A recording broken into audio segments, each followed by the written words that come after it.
Assalamu alaikum wa rahmatullah.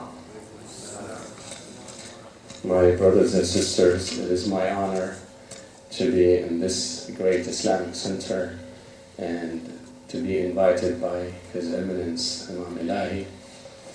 I had the pleasure for the first time to meet Imam Ilahi back in some 20-some years ago in the backyard of my father's house in California, Imam, if you remember. And at that time I was very intrigued to see an elegant speaker, an advocate of Islam, with his strong command of English and wisdom, have entered the United States.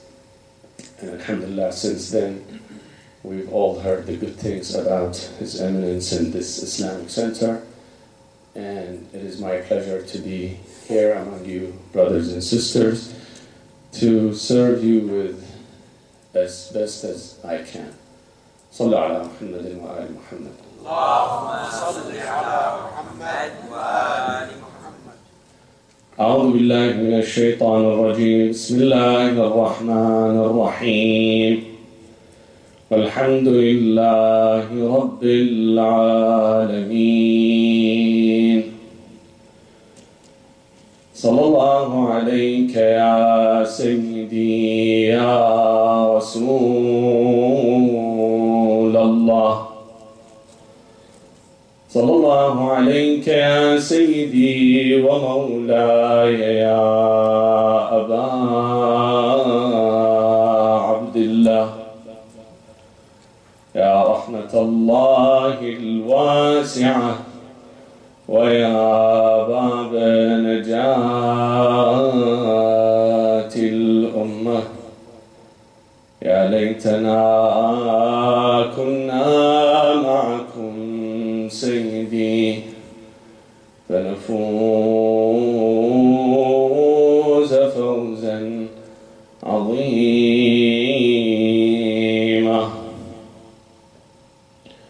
بسم الله الرحمن الرحيم. واتل عليهم نبأ ابني آدم بالحق إذ قربا قربانا فتقبل من أحدهما ولن يتقبل من الآخر قال لأقتلنك قال إنما يتقبل الله من المتقين. Cain, son of Adam, according to many narrations in the Islamic literature, is the first one to be thrown in the hellfire. Now, many people wonder why. Is it due to the magnitude of his crime? If that's so, then there are so many mass murderers and serial killers who deserve to be punished before. Throughout the history of mankind, there are many mass murderers who have appeared. From the ancient Greeks to the Roman Empire to the medieval time to recent history, there are many mass murderers. For example, in the onslaught of the Mongols under the leadership of Genghis Khan, more than 40 million people have been killed. Joseph Stalin of the Soviet Union has killed more than 20 million people of his own citizens.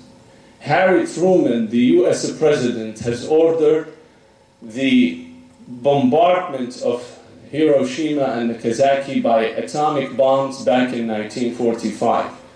He killed 120,000 outright, and another 100,000 people have been fatally injured. So history of humankind knows many of those mass murderers. Why Cain, son of Adam, is the first one to be thrown in Jahannam? What is the purpose of that? What adds amusement, what is more amusing and more puzzling, is that Allah subhanahu wa ta'ala singles out this incident. We know that Cain has killed one person.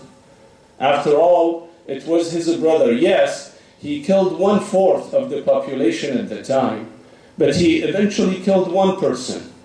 What adds to the amusing part of the story is that why Allah subhanahu wa ta'ala narrates this incident in the Holy Quran. We know that the Holy Quran is the eternal miracle of the Prophet, peace be upon him. It will exist until the end of history, until the end of mankind.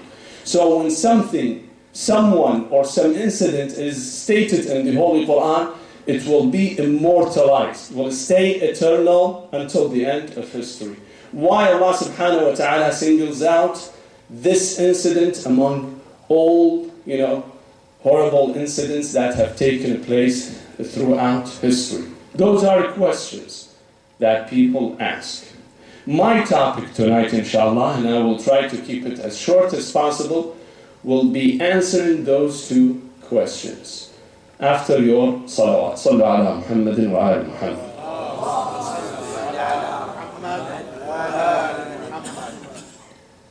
Cain, or Qabil in Arabic, was the first one to kill a human. A human life is sanctified in the eyes of Allah subhanahu wa ta'ala. Any human life is considered to be sacred.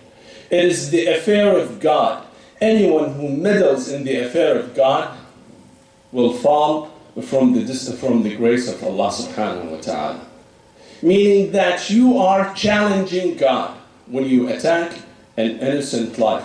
God has delineated a clear red line, has drawn a clear red line against killing an innocent life. In the hadith, it says that لَزَوَالُ الدُّنْيَا أَهْوَنُ عَلَى اللَّهِ مِنْ قَطْرَةِ دَمٍ تُسْفَكُ بِغَيْرِ حَقٍّ. It says that the complete annihilation of the entire universe, aside from killing people, it is less shameful than dropping a single drop of blood without a just cause. This is how sanctified lives are.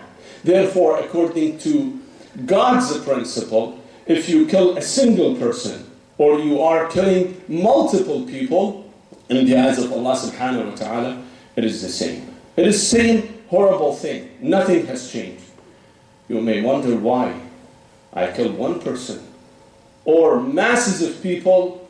I have committed a single crime. How does that work? I will give you an example, brothers and sisters. Look at a human body.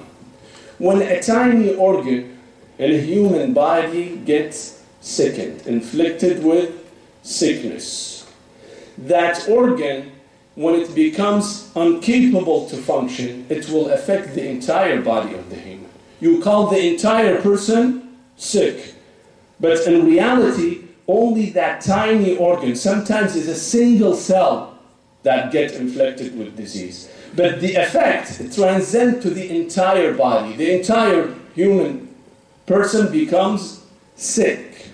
Take, for example, ulcer. Ulcer is a tiny little sickness within the stomach of the human being. Sometimes it cannot be noticed by a naked eye. But the effect is huge, tremendous, on the entire system of the human body. The human body completely becomes paralyzed, while it's only a single organ has been, dysfunctioning or not functioning very well. The same principle can go with a human society. The same principle is applied to human society. When a useful member of the society gets, fallen from the society, gets eliminated without any reason, it will paralyze the entire society, the entire community. Therefore, Allah subhanahu wa ta'ala says, وَمَنْ قَتَلَ نَفْسًا بِغَيْرِ نَفْسٍ أَوْ فَسَادٍ فِي الْأَرْضِ فَكَأَنَّمَا قَتَلَ النَّاسَ جَمِيعًا. If you kill a single innocent life, a single person, without any just cause, as if you have committed murder against the entire humanity. And on the contrary, if you bring life to a single innocent person, as if you have blown life to the entire community. وَمَنْ أَحْيَاهَا فَكَأَنَّمَا أَحْيَا النَّاسَ جَمِيعًا. That is the importance of a single life in a community. Allah subhanahu wa ta'ala is pointing to this fact, that when Cain killed Abel, his brother, in fact, he has shown effrontery to the entire human community. He has insulted the entire human community. The other reason, brothers and sisters, when someone brazenly kills an innocent life, kills an innocent person, an innocent human being, he's basically demonstrating that he's capable of killing more. You see, only the first time it is the most difficult time. When someone commits a crime, ask him, ask those criminals. Tell them which was the most difficult crime that you committed. He tells you, the first one. In the first crime that his heart palpitates, he sweats, he turns red, turns yellow, cannot handle himself. But later on, it becomes very simple, becomes very easy, becomes piece of cake. When we lie, the first time that we lie, it is horrible. We feel very bad. We sweat. We cannot handle it. But once we get away with it, the next time it becomes easier. The third time it becomes piece of cake. Fourth time, we ourselves believe in our own lives. Why? Because it becomes easy for us. We get used to it. When we get used to it, then it becomes easy to handle. So God says that if you're capable of killing one person, you're also capable of killing the entire humanity. If you're capable of making a single sin, and you did that sin, you never repented from that sin, then you're capable of repeating that sin. Because it becomes so easy for you. It becomes nothing. You know? Sometimes you ask the person why you're committing such kind of sin. It tells you, oh, it's nothing. It's, simple, tiny. Amir al-Mu'mineen Ali ibn Abi Talib alayhi salam has very elegant hadith narration. It says, أَشَدُّ الذُّنُوبِ مَا اسْتَخَفَّ بِهِ صَاحِبُهُ. You want to see the giant sin? The biggest sin is that sin that his owner take it lightly. Says, I didn't do, something, man. This is a white lie. We don't have a white lie. All lies are considered to be lies. All sins are sins. Don't look at the sin that you commit. Look at whom you are disobeying. So Cain, when he killed his brother, in fact, was capable of killing the entire humanity. And fourth reason, brothers and sisters, he was the pioneer. He established the murder. He institutionalized the killing in the society. He gave a green light to all criminals to come afterward. When someone kills someone and gets away with it, he gives a green light to others to commit the same mistake, to commit the same crime. Consider yourself in a class. When one of the students make a fake report or cheats in the test and he gets away with it, that's a green light for other students. We'll do the same thing and we will get away with it. So Allah subhanahu wa ta'ala would punish Cain to show him that what you have started and shown and taught others, you will be punished for it because you have institutionalized the murder. We have an elegant saying from the Prophet, peace be upon him. He says, مَنْ سَنَّ سُنَّةً حَسَنًا فَلَهُ أَجْرُهَا وَأَجْرُ مَنْ عَمِلَ بِهَا. If you do a good tradition, something that becomes a tradition after you, if that's considered to be good, then whoever does that good thing, some portion of it will be in your account. You will get the reward for that. On the contrary, if you choose to do something bad, and that something bad turns to be the tradition, then whoever commits that tradition, you will get a portion of that. So how many murders in this universe has taken place? If you say billion, then billion murders have gone into the account of Cain. Therefore, he has more crimes than any other person. Those are the reasons, brothers and sisters, why Allah subhanahu wa ta'ala would punish Qabil or Cain before anyone else. The second part of the question was why would Allah subhanahu wa ta'ala bring this in the Holy Quran? It's only a single incident that took place in the dawn of history. Why would He make it so fresh? And we read it every time after 12,000 years from that incident, and we feel like it just has happened yesterday. Why did God has singled out that incident among so many other incidents? I will give you the answer after your salawat.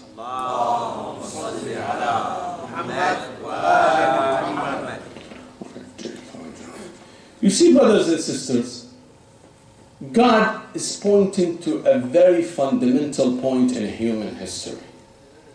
Drawing our attention, bringing our attention to this point. And that point is the continuous conflict between right and wrong. From dawn of history, from the very beginning, one side was the right. One side was God. And the other side was the evil, devil. That was from dawn of history of a human being. God trying to bring, or is bringing to our attention this fact, that there is always an eternal conflict, a struggle between righteousness, between the good and between the evil, between the good power and between the demonic power. This struggle will continue until the end of history. So Allah subhanahu wa ta'ala is bringing this point to our attention. On one side is God, His messengers, the reformers, the godly people, our good conscience. On the other side is the agent of darkness, the tyrants, the ruthless people, or even our commanding soul. Those are always in conflict. That conflict doesn't have to be between two external factors. Sometimes within ourselves. It is our soul.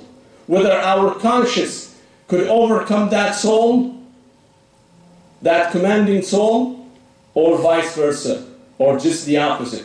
If the commanding soul can overcome and overtake our conscience. This is the beginning, the time of Cain and Abel when they fought and Cain killed Abel. Allah subhanahu wa ta'ala saying that that was a first incident.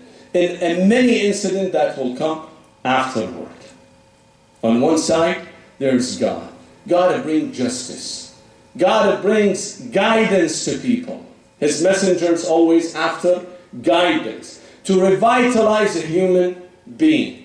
Allah subhanahu wa ta'ala says, يَا أَيُّهَا الَّذِينَ آمَنُوا اسْتَجِيبُوا لِلَّهِ وَلِلرَّسُولِ إِذَا دَعَاكُمْ لِمَا يُحْيِيكُمْ. When you answer the call of God, in fact, you have answered the call for your revitalization.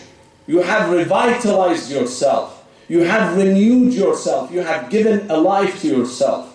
It's through worship. When we worship Allah, the benefit is we. We are the ones who reap the benefit, not Him. The same thing that when we go to college and study. When we study and earn degree, when we get a good grade, it is in our advantage.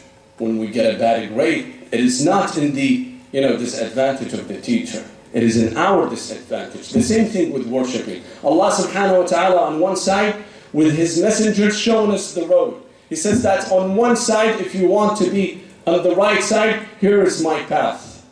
Stay on the right course. The centerpiece of the God message is justice, fairness. God alludes to this fact in the Holy Quran. Says, لَقَدْ أَرْسَلْنَا رُسُلَنَا بِالْبَيِّنَاتِ وَأَنزَلْنَا مَعَهُمُ الْكِتَابَ وَالْمِيزَانِ لِيَقُومَ النَّاسُ بِالْقِسْطِ. We have brought our messengers, our prophets. For what reason? God has revealed more than 124,000 prophets. He singles out only one reason. He said that we've brought them, we have dispatched those messengers to entire humanity for one reason. لِيَقُومَ النَّاسُ بِالْقِسْطِ. So people can stand forth in justice. With justice, we can revive our life. With justice, we can advance. With justice, we can erect civilization. With justice, we can have a peace of mind. It is justice that brings us all the good things. Look at the advanced world and look at the backward world. What is the difference between the two? Between the two stands justice. People have dignity in one area while others are not dignified. They are slaves. That is the difference. Allah subhanahu wa ta'ala says that if you want to see an advancement of a society, of a community, you have to have justice. And the whole purpose of sending all the prophets and messengers is to have justice on earth. There's an interesting story. It says that during the time of Umar ibn Abdul Aziz, Umar ibn Abdul Aziz probably was the only Khalifa of Umayyas who happened to be just and fair. It's called Al-Khalifa Al-Adil. It says that in his time, and he was of course ruling in Damascus, his capital was in Damascus. In that time, in Kufa, in Iraq, there used to be a tribal leader. This man was a rich, wealthy man, and a very well-known man. Many guests will come to him, and of course he would slaughter sheep and animals to feed them. He had a manager, an assistant. Every day he will give him an update on his livestock. How many animals he have, how many cattle, how many sheep, and so forth. One day that manager told him, today you have lost one sheep. He said, why? He said, because a wolf has attacked the sheep and ate the sheep out. That tribal leader started to cry. Weeping and crying, the manager told him, you're crying for a single sheep? Every day you slaughter more than 20 sheep for your guests to eat. You're crying for a single sheep that has died?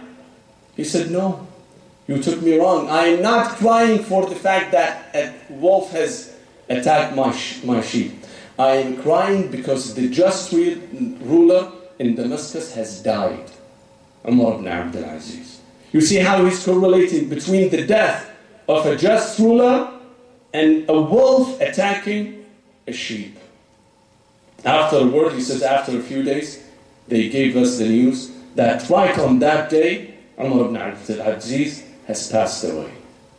So you see, when you have justice, life will be very peaceful. You can advance. Society can advance, can thrive. While if there is no justice, if there is tyranny, people are enslaved and nothing can happen. So Allah subhanahu wa ta'ala is alluding to this fact that on that day when Cain attacked Abel and killed him, one justice was hurt. The second point, brothers and sisters, you see, many people tell us why you commemorate something that has happened 1400 years ago. Is it because you want to inflame animosity and hatred? You're going to open a wound that has been long time ago, that has been taken place and has been forgotten? You're opening an old file, an old wound?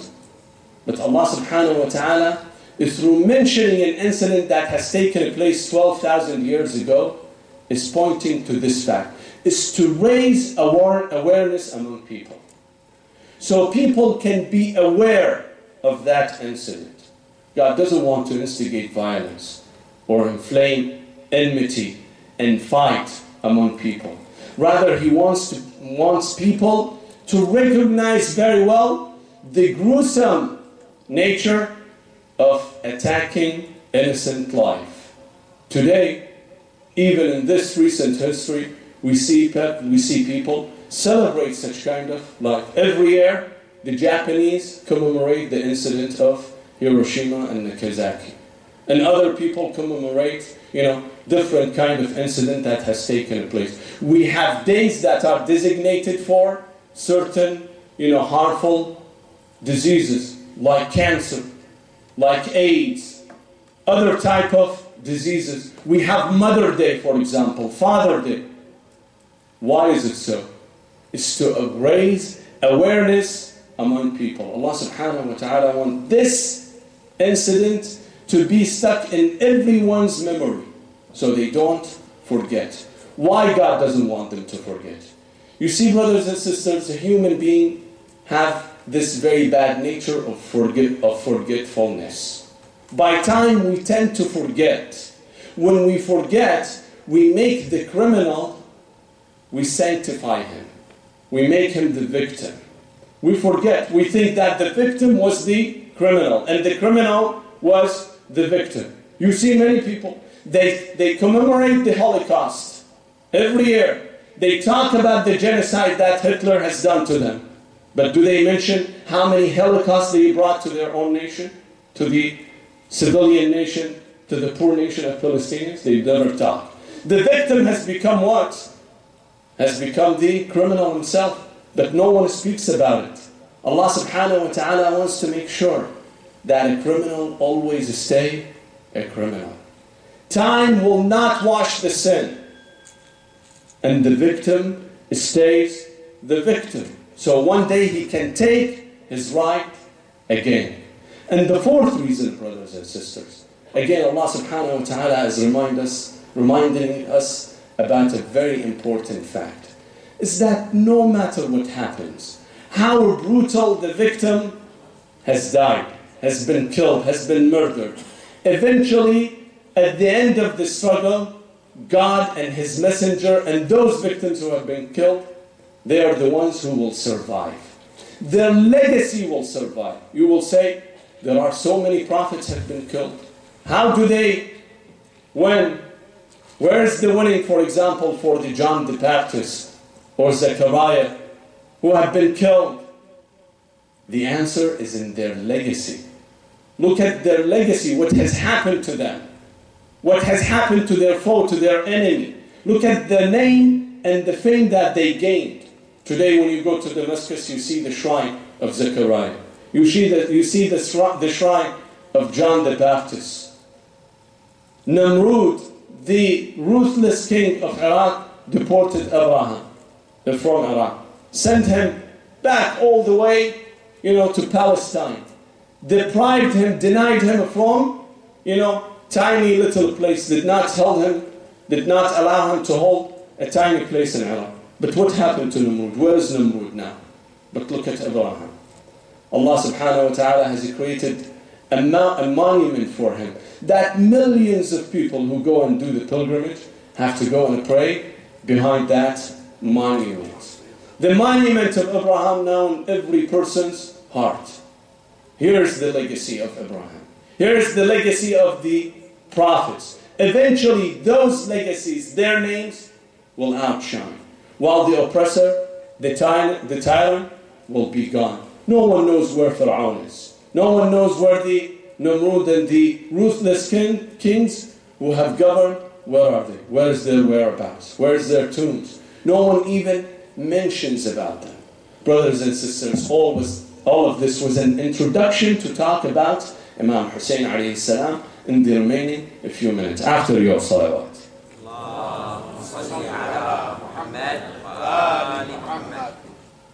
Imam Hussein alayhi salam came to the nation.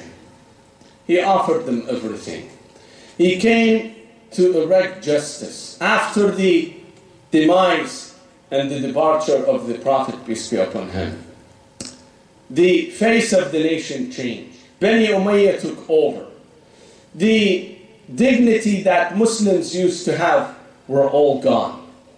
They had been changed to slaves, to slavery machines. You see that, how did the Islamic empire advance? You may wonder, how did that advance? One reason is that Bani Umayyah used to grab the youth in the street and send them to the battle, to the front, to fight the enemies. And this is one way the Islamic empire advanced. Of course, the advancement is one thing, and the other thing is to hold that territory. That territory was held by aqidah, by ideology. Islamic faith was the best faith at the time, that people embraced it. But the fact that it was conquered was due to the advancement by the Muslim army, that Bani Umayyah used to take from the street and send them to the battlefront. The Muslim Ummah was enslaved by Bani Umayyah. Imam Hussein alayhi salam came to revitalize them, came to take them away from their slavery, to rescue them. At that time he came to say that I would not accept any injustice. To me, death, a dignified death, to me is a life, rather than I live with a humility that is death to me. إني لا أرى الموت إلا سعادة والحياة مع الظالمين إلا برمة. This is how he created his own message. After 1400 years, we see that the message of Imam Hussein is so vital. Look at the Arab Spring.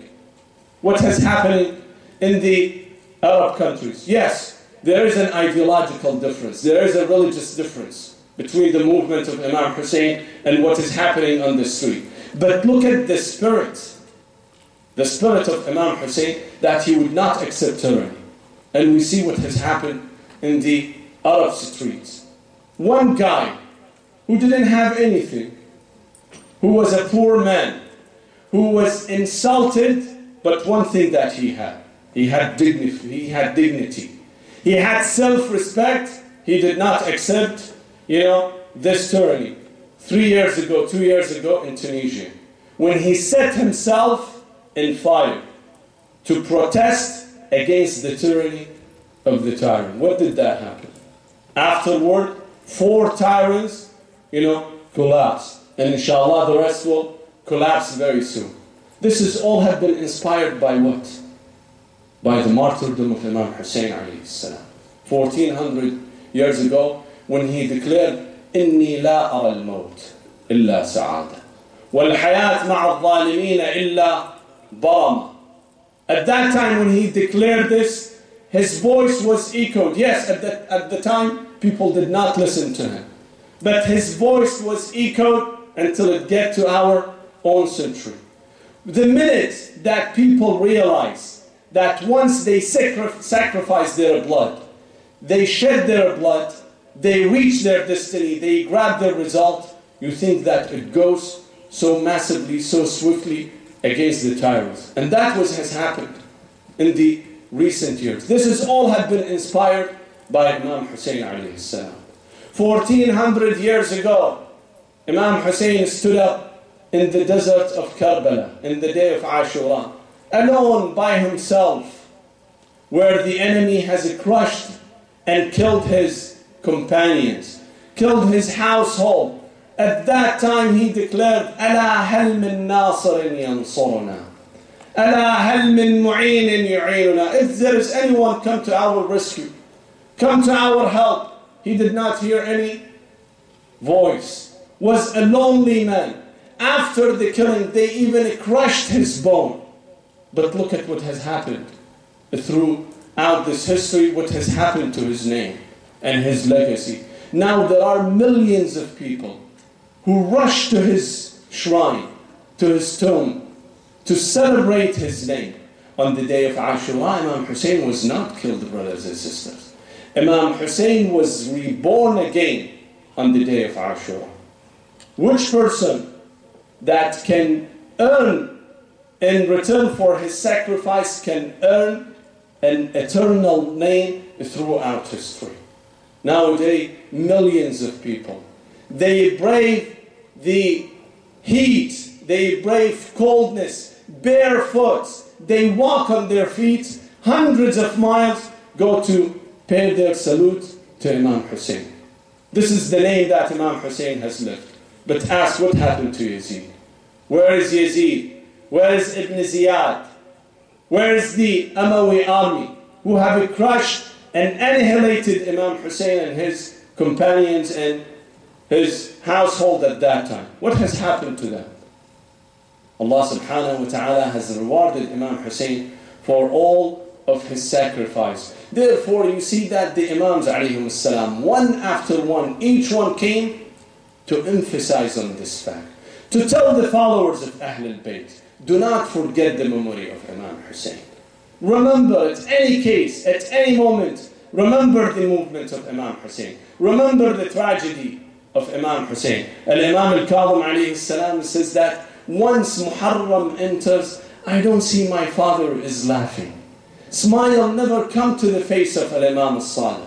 Always in depression in these 10 days of Muharram. He says that إِذَا هَلَّ الْمُحَرَّمْ لَا أَرَى أَبِي ضَاحِكًا مُبْتَسِمًا. I don't see my father smiling or laughing during these days. Always embracing the crescent of Muharram with sorrow, with anguish, with grief. Al-Imam al-Sadiq used to call the poets and asking them to give their poetry. When the poets will come, narrate and recite their poetry, he would stop them, tell them, wait 1 second. He calls upon his family members. He calls upon his wife and children and daughters, put them in one side of the majlis, and he sits on the other side and tells the poem, to the poet, tells him, recite. As he recites, the Imam weeps and he cries. He holds a small baby in his hand. One day they asked him, what is this? He said, don't you remember the small baby of from my grandfather, Imam al-Hussein? He would bring this memory of the tragedy of Karbala lively to people, so people can see it, can touch it. Every Imam would emphasize on this point. Al-Imam al-Rida alayhi salam tells one of his companions, Al-Rayyan ibn Shabib, he tells him, Ya ibn Shabib, in kunta bakiyan ala shay'in fabki ala al-Husayn. He's saying that your tears are so valuable, Ya ibn Shabib. Don't shed your tears, but if you decide to shed your tears, then shed it for Imam Hussein. In kunta bakiyan fabki ala al-Husayn, Ya ibn Shabib. إن يوم الحسين أقرح جفوننا. Oh, Ibn Shabib, the day of Hussein has made our eyelid bloody. إن يوم الحسين أقرح جفوننا. إن يوم الحسين أقرح جفوننا وأسبل دموعنا وأذل عزيزنا بأرض كربلاء. He says, Ibn Shabib, our tears never stop on the day of Ashura. وأذل عزيزنا بأرض كربلاء وأورثنا الحزن إلى يوم الانقطاع. The sorrow, the anguish is always stays in our heart. It never goes away. It's always in our heart. فعلى مثل الحسين فليبكي الباكون. If you decide to cry, then cry for Imam Hussein. Shed your tears for Imam Hussein. Da'bil comes to Imam al-Rida. He says, Ibn Rasulullah, I have a few poems I would like to say it in front of you. He says, wait, Ya Da'bil. Again, he calls his family. They sit down and Da'bil starts to recite. He says, مدارس آيات خلت من تلاوة ومنزل وحي مقفر العرصات. He talks about the household of the Prophet in Medina, how it's emptied. All the youth are gone. He narrates this, gives this narrative. The wailing and crying of the woman starts until he gets to this point. He says, أفاطم لو خلت الحسين مجدلا وقد مات عطشانا بشط فراتي إذا للطمت الخد فاطم عنده وأجريت دمع العين في الوجنات. He said, Fatima, where were you if you have seen your son have been massacred? At that time, the Imam removes his turban and beats on his forehead. He cries so strongly, the Imam, at that time. He wails and tells the people to wail, to do wailing with him. لا حول ولا قوة إلا بالله العلي العظيم. السلام عليك يا أبا عبد الله وعلى الأرواح التي حلت بفنائك. عليكم مني جميعا سلام الله أبدا ما بقيت وبقي الليل والنهار. ولا جعله الله آخر العهد مني لزيارتكم. السلام على الحسين وعلى علي بن الحسين وعلى أولاد الحسين وعلى أصحاب الحسين ورحمة الله وبركاته. والسلام عليكم ورحمة الله وبركاته.